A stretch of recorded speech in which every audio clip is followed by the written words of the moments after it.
understand that ideas of proof differ vastly across cultures. The Western ideas of proof developed in the 17th century in the Enlightenment, with the Royal Society of Sciences giving some sort of stamp of legitimacy and a de facto patent to validity and proof. Proof was found in a laboratory. It was labeled in Latin, and it was based on cause validity. In Himalayan societies and Vajrayana thought, however, proof is based on results. Therefore, a miraculous event that may not be explained by science can be proven as valid based on the fact that the result must have a cause. In this discussion, I will talk about these two research perspectives in regards to King Gesar of Leng as a historical and Vajrayana figure. How do societies try or not try to prove his validity? What is validity in different viewpoints? And how does it impact the research on King Gesar of Leng? Finally, I will look at the negative impact that Eurocentrism has had on Vajrayana research. So a brief intro to the King Gesar of Leng for those of you who know less about it. The epic is approximately 900 years old. It is the tale of King Gesar and his conquests. It is the world's longest epic poem. We'll talk about that a bit later. And it is told as both a religious and secular story depending on the region and culture. It is mainly told throughout Ladakh and Baltistan, the Greater Mongolia region, and the Tibetan Plateau, including the lower Himalayas. And furthermore, it has a religious impact as the characters are emanations.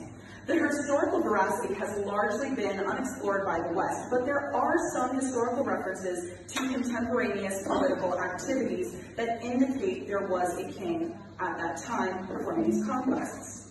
Some view Gesar as purely fictional, some say he's real but exaggerated. Others would say that he is completely real according to the text.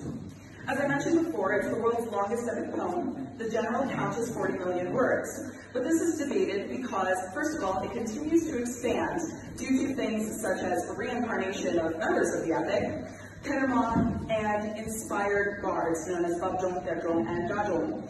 While these are considered canonical from a Vajrayana standpoint, they are generally not considered canonical by a Western scholarship standpoint.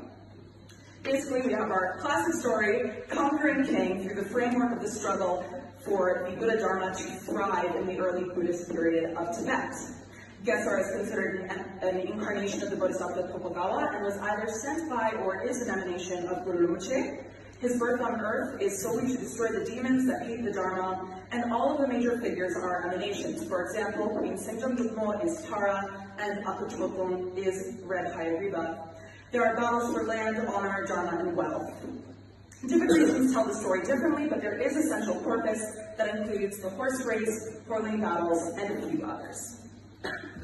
When we look at Gesar and Vajrayana, we should consider the fact that many view Gesar as a Dzogchen teaching, and it is formally taken as such in many temples and monasteries.